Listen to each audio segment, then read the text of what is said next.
You are listening to the Auditory Entertainment's production of Black Amazon of Mars by Leigh Brackett. Performed by Miranda Johnson and Brian Johnson. Part 1. Through all the long cold hours of the northern night, the Martian had not moved nor spoken.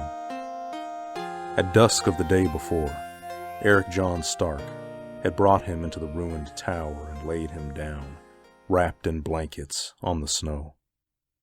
He had built a fire of dead brush, and since then the two men had waited, alone in the vast wasteland that girdles the polar cap of Mars. Now, just before dawn, Kamar, the Martian, spoke. Stark! Yes. I am dying. Yes. I will not reach Kushat. No. Kamar nodded. He was silent again.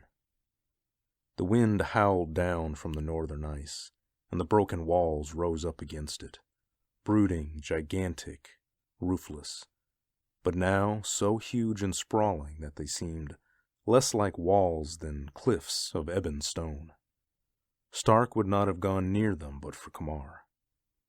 They were wrong somehow, with a taint of forgotten evil still about them. The big Earthman glanced at Kamar, and his face was sad. A man likes to die in his own place, he said abruptly. I am sorry. The Lord of Silence is a great personage, Kamar answered. He does not mind the meeting place. No, it was not for that I came back to the Norlands. He was shaken by an agony that was not of the body. And I shall not reach Kushat. Stark spoke quietly, using the courtly high Martian almost as fluently as Kamar. I have known that there was a burden heavier than death upon my brother's soul. He leaned over, placing one large hand on the Martian's shoulder. My brother has given his life for mine. Therefore, I will take his burden upon myself, if I can. He did not want Kamar's burden, whatever it might be.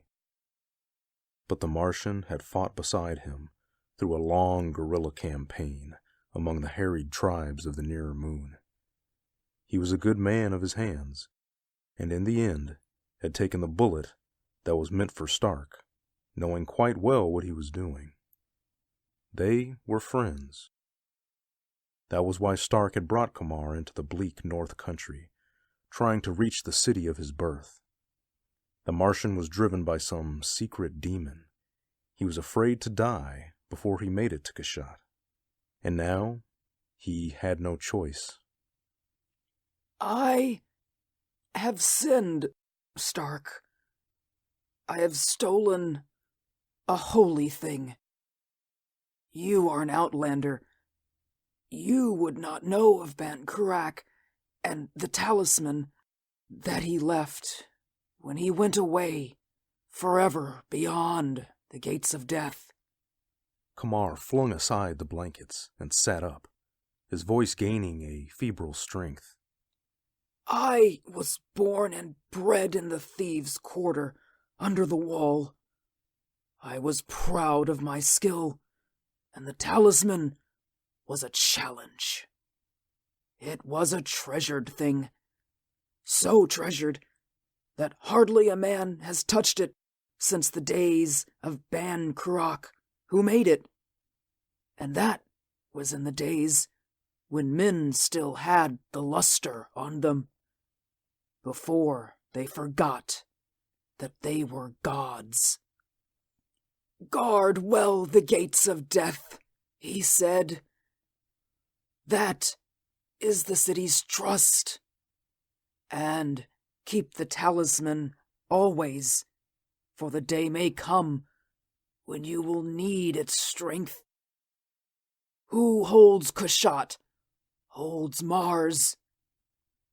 and the talisman will keep the city safe. I was a thief and proud, and I stole the talisman. His hands went to his girdle, a belt of worn leather with a boss of battered steel. But his fingers were already numb. Take it, Stark. Open the boss. There, on the side, where the beast's head is carved. Stark took the belt from Kamar and found the hidden spring. The rounded top of the boss came free. Inside it was something wrapped in a scrap of silk. I had to leave Kushat, Kamar whispered. I could never go back, but it was enough to have taken that.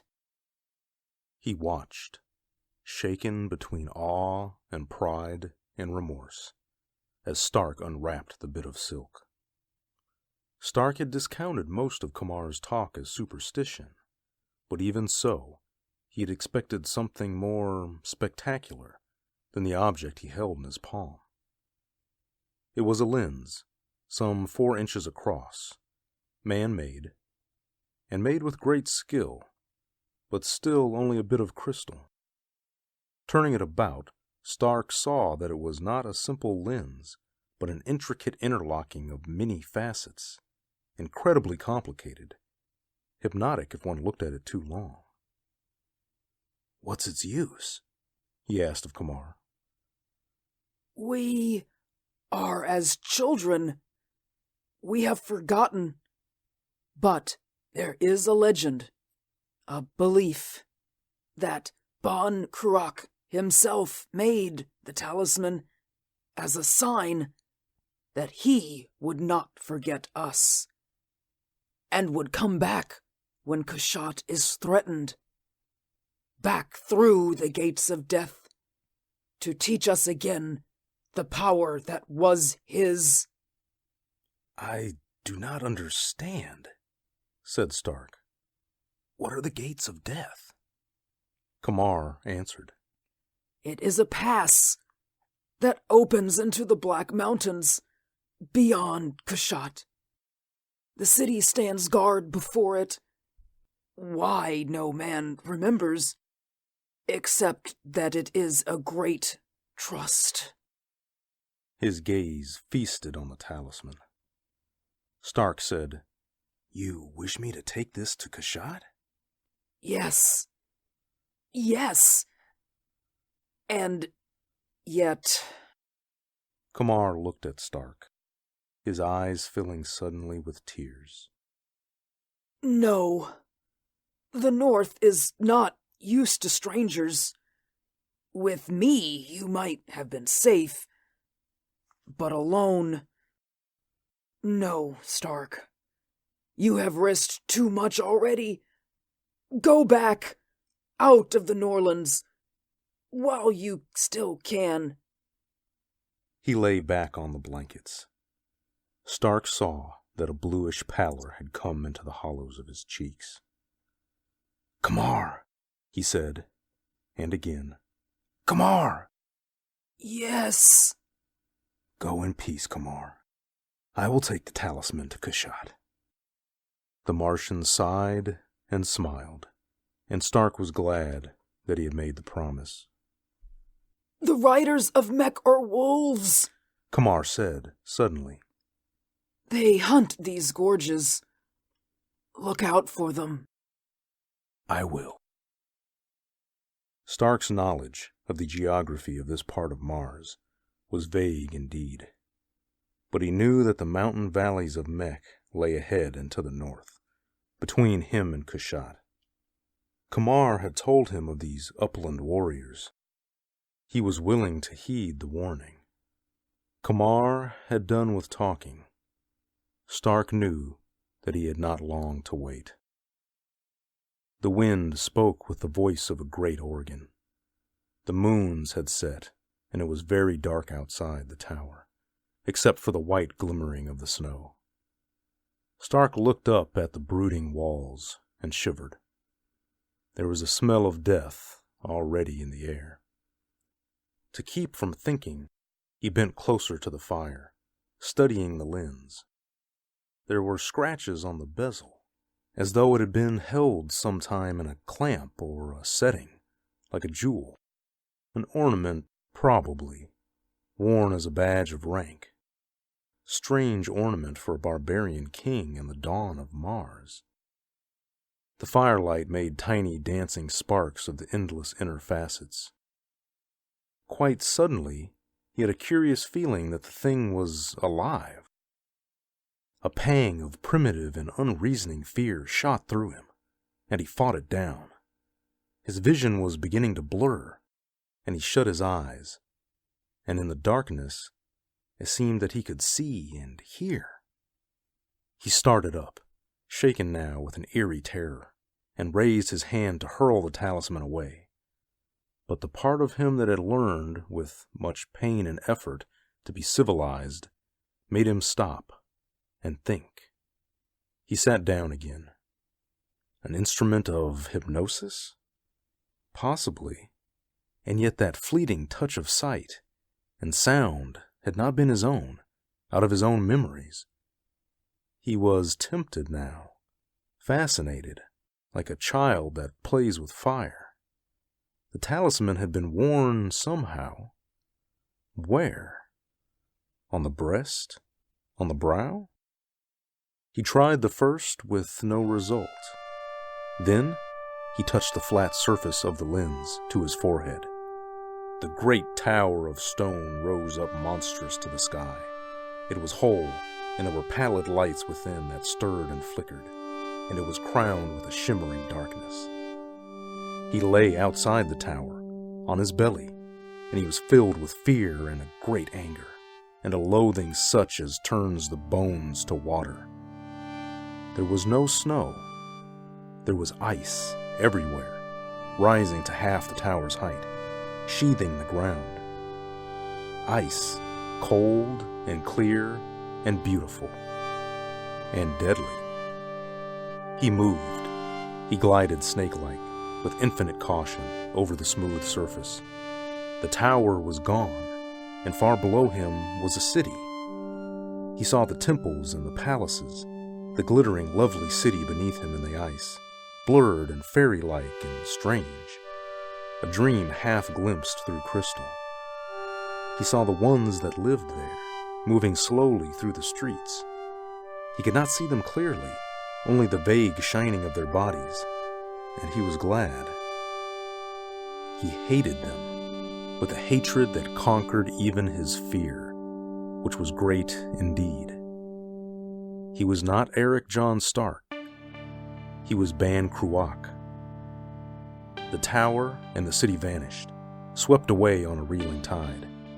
He stood beneath a scarp of black rock, notched with a single pass.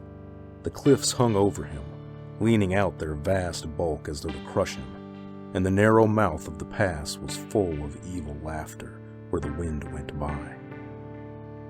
He began to walk forward, into the pass. He was quite alone. The light was dim and strange at the bottom of that cleft. Little veils of mist crept and clung beneath the ice and the rock, thickened, became more dense as he went further and farther into the pass. He could not see, and the wind spoke with many tongues, piping in the crevices of the cliffs. All at once, there was a shadow in the mist before him, a dim, gigantic shape that moved towards him, and he knew that he looked at death. He cried out. It was Stark who yelled in blind atavistic fear, and the echo of his own cry brought him up standing, shaking in every limb. He had dropped the talisman. It lay gleaming in the snow at his feet, and the alien memories were gone, and Kamar was dead. After a time, he crouched down, breathing harshly. He did not want to touch the lens again. The part of him that had learned to fear strange gods and evil spirits with every step he took, The primitive aboriginal that lay so close under the surface of his mind warned him to leave it, to run away, to desert this place of death and ruined stone.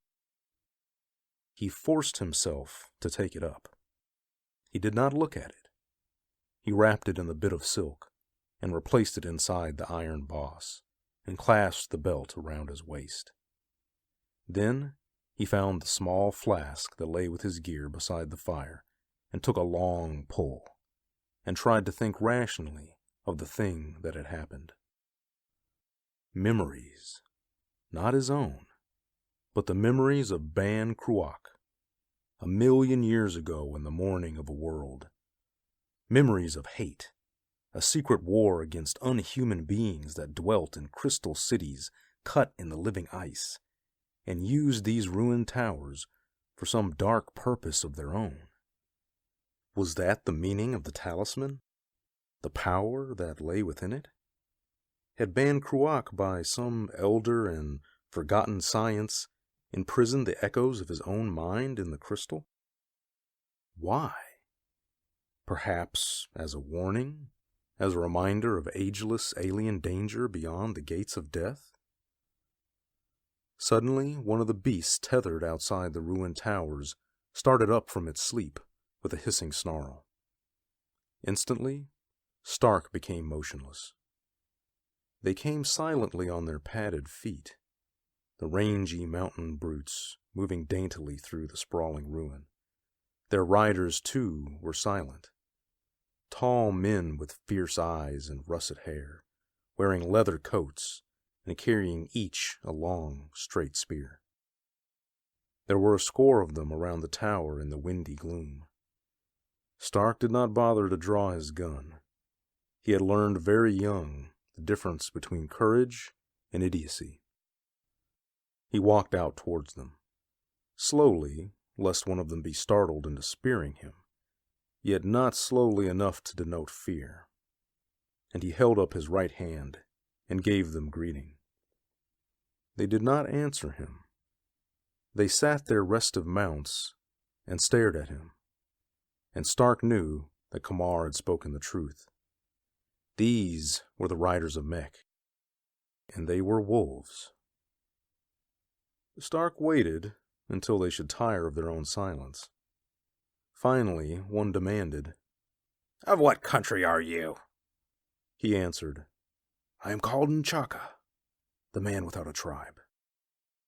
It was the name they had given him, the half-human aboriginals who had raised him in the blaze and thunder and the bitter frosts of Mercury.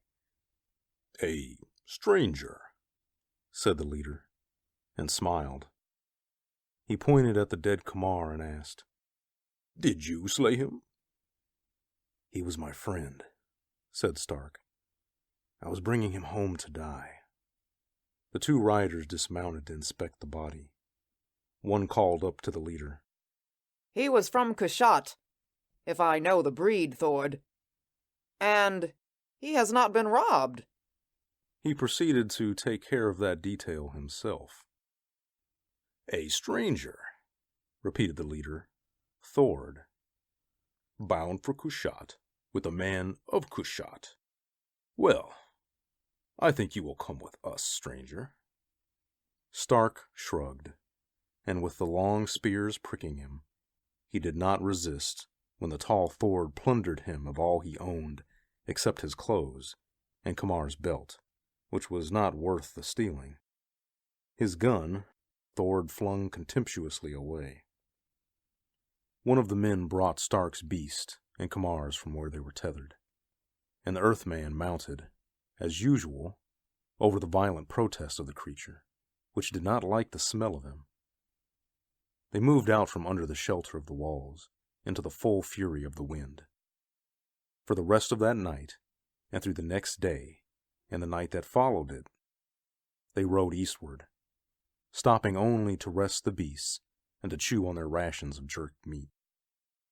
To Stark, riding a prisoner, it came with full force that he was in the North Country, half a world away from the Mars of spaceships and commerce and visitors from other planets. The future had never touched these wild mountains and barren plains. The past held pride enough. To the north, the horizon showed a strange and ghostly glimmer where the barrier wall of the polar pack reared up, gigantic against the sky. The wind blew, down from the ice, through the mountain gorges, across the plains, never ceasing. And here and there the cryptic towers rose, broken monoliths of stone. Stark remembered the vision of the talisman, the huge structure crowned with eerie darkness. He looked upon the ruins with loathing and curiosity. The men of Mech could tell him nothing. Thord did not tell Stark where they were taking him, and Stark did not ask. It would have been admission of fear. In mid-afternoon of the second day, they came to a lip of rock where the snow was swept clean, and below it was a sheer drop into a narrow valley. Looking down, Stark saw that on the floor of the valley, up and down as far as he could see, were men and beasts and shelters of hide, and brush and fires burning. By the hundreds, by the several thousand, they camped under the cliffs, and their voices rose up on the thin air in a vast, deep murmur that was deafening after the silence of the plains. A war party gathered now, before the thaw. Stark smiled. He became curious to meet the leader of this army. They found their way single file along a winding track that dropped down the cliff face. The wind stopped abruptly, cut off by the valley walls. They came in among the shelters of the camp. Here, the snow was churned and soiled and melted to slush by the fires. There were no women in the camp, no sign of the usual cheerful rabble that follows a barbarian army. There were only men, hillmen and warriors all, tough-handed killers, with no thought but battle. They came out of their holes to shout at Thord and his men, and stare at the stranger. Thord was flushed and jovial with importance. "I have no time for you," he shouted back. "I go to speak with the Lord Ciaran." Stark rode impassively, a dark giant with a face of stone. From time to time, he made his beast curvet, and laughed at himself inwardly for doing it. They came at length to a shelter, larger than the others, built exactly the same, and no more comfortable. A spear was thrust into the snow beside the entrance, and from it hung a black pennant with a single bar of silver across it, like lightning in a night sky. Beside it was a shield with the same device. There were no guards. Thord dismounted, bidding Stark to do the same. He hammered on the shield with the hilt of his sword, announcing himself. "Lord Ciaran, it is Thord with the captive." A voice, toneless and strangely muffled, spoke from within. "Enter, Thord." Thord pushed aside the hide curtain and went in, with Stark at his heels. The dim daylight did not penetrate the interior. Cressets burned, giving off a flickering brilliance and a smell of strong oil. The floor of packed snow was carpeted with furs, much worn. Otherwise, there was no adornment, and no furniture but a chair and a table, both dark with age and use, and a pallet of skins in one shadowy corner with what seemed to be a heap of rags upon it. In the chair sat a man. He seemed very tall in the shaking light of the cressets.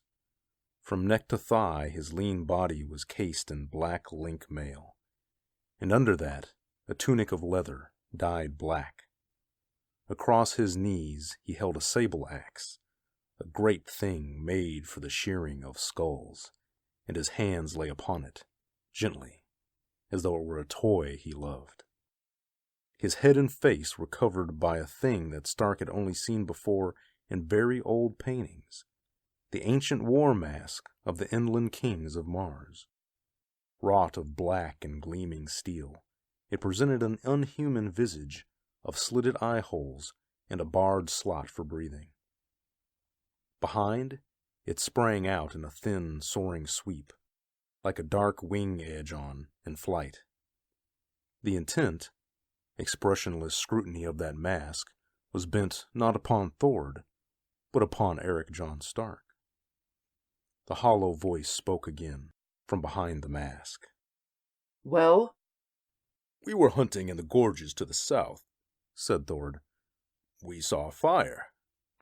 He told the story of how they had found the stranger and the body of the man from Cruach.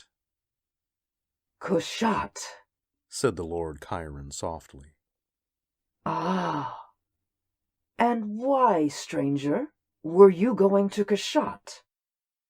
My name is Stark, Eric John Stark, Earthman out of Mercury. He was tired of being called stranger.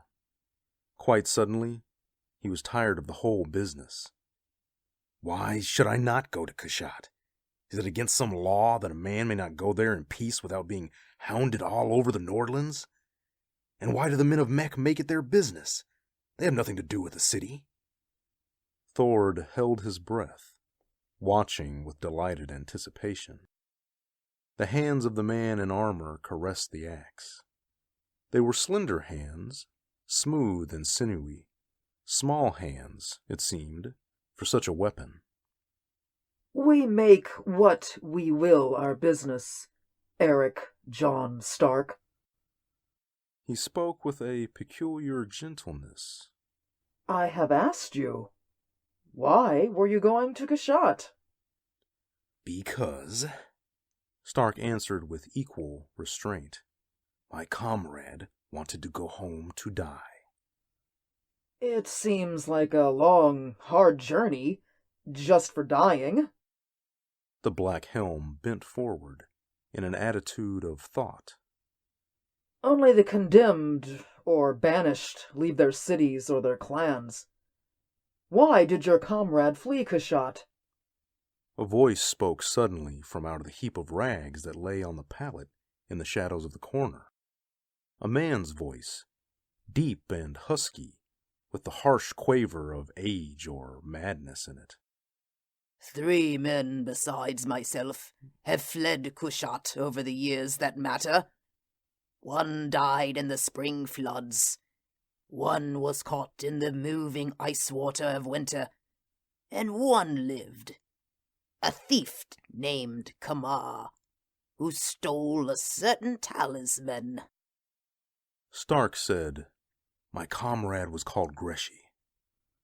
The leather belt weighed heavy about him, and the iron boss seemed hot against his belly. He was beginning, now, to be afraid. The Lord Ciaran spoke, ignoring Stark. It was the sacred talisman of Cruach. Without it, the city is like a man without a soul.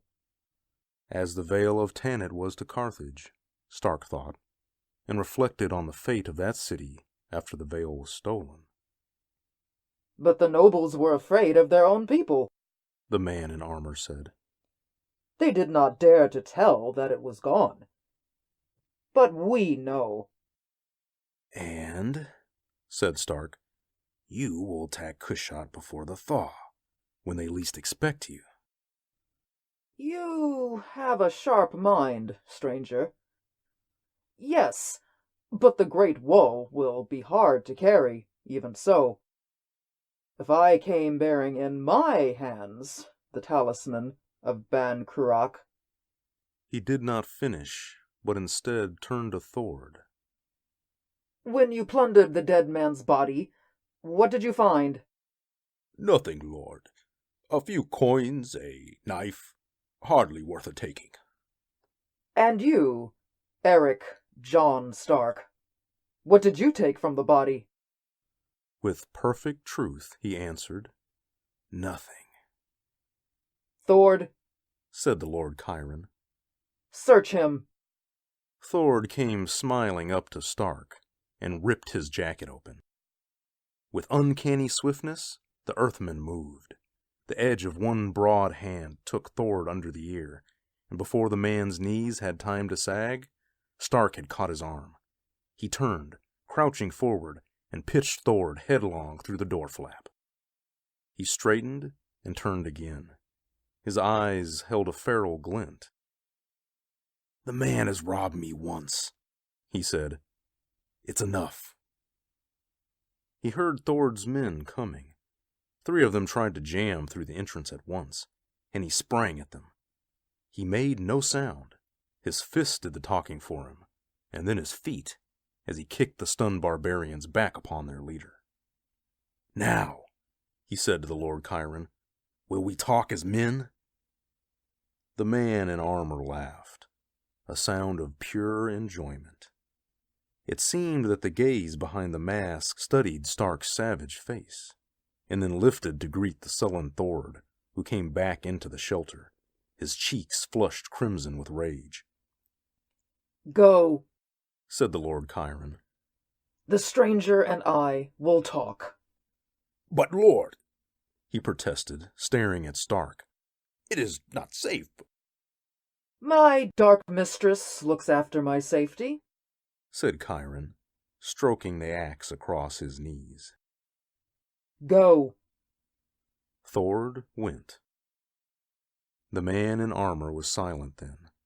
The blind mask turned to Stark, who met that eyeless gaze and was silent also. And the bundle of rags in the shadows straightened slowly and became a tall old man with rusty hair and beard, through which peered craggy juts of bone and 2 bright small points of fire, as though some wicked flame burned within him. He shuffled over and crouched at the feet of Lord Ciaran, watching the Earthmen, and the man in armor leaned forward. "I will tell you something, Eric John Stark. I am a bastard, but I come of the blood of kings. My name and rank I must make with my own hands, but I will set them high, and my name will ring in the Norlands. I will take Cruach. Who holds Cruach holds Mars, and the power and the riches that lie beyond the gates of death." I have seen them, said the old man, and his eyes blazed. I have seen Ban Cruach, the mighty. I have seen the temples and the palaces glitter in the ice. I have seen them, the shining ones. Oh, I have seen them, the beautiful, hideous ones. He glanced sidelong at Stark, very cunning. "That is why Otar is mad, stranger. He has seen." A chill swept Stark. He too had seen. Not with his own eyes, but with the mind and memories of Ban Cruach, of 1,000,000 years ago. It had been no illusion. The fantastic vision opened to him by the talisman, now hidden in his belt. If this old madman had seen... "What beings lurk beyond the gates of death I do not know," said Ciaran. "but my dark mistress will test their strength, and I think my red wolves will hunt them down once they get a smell of plunder." The beautiful, terrible ones, whispered Otar.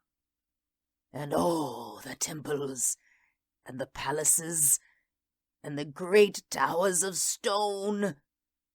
"Ride with me, Stark," said the Lord Ciaran abruptly. "Yield up the talisman, and be the shield at my back. I have offered no other man that honor." Stark asked slowly, "Why do you choose me?" "We are of one blood, Stark, though we be strangers." The Earthman's cold eyes narrowed. "What would your red wolves say to that? And what would Otar say? Look at him, already stiff with jealousy and fear lest I answer yes." "I do not think you would be afraid of either of them." "On the contrary," said Stark, "I am a prudent man." He paused. There is one other thing. I will bargain with no man until I have looked into his eyes. Take off your helm, Ciaran, and then perhaps we will talk. Otar's breath made a snake-like hissing between his toothless gums, and the hands of the Lord Ciaran tightened on the shaft of the axe. No, He whispered. that I can never do. Otar rose to his feet, and for the first time, Stark felt the full strength that lay in this strange old man. Would you look upon the face of destruction? He thundered. Do you ask for death? Do you think a thing is hidden behind a mask of steel without a reason? That you demand to see it? He turned. My lord, He said. by tomorrow, the last of the clans will have joined us. After that, we must march. Give this earthman to Thord for the time that remains, and you will have the talisman. The blank, blind mask was unmoving, turned toward Stark, and the Earthmen thought that from behind it came a faint sound that might have been a sigh. Then, Thord! cried Lord Ciaran, and lifted up the axe.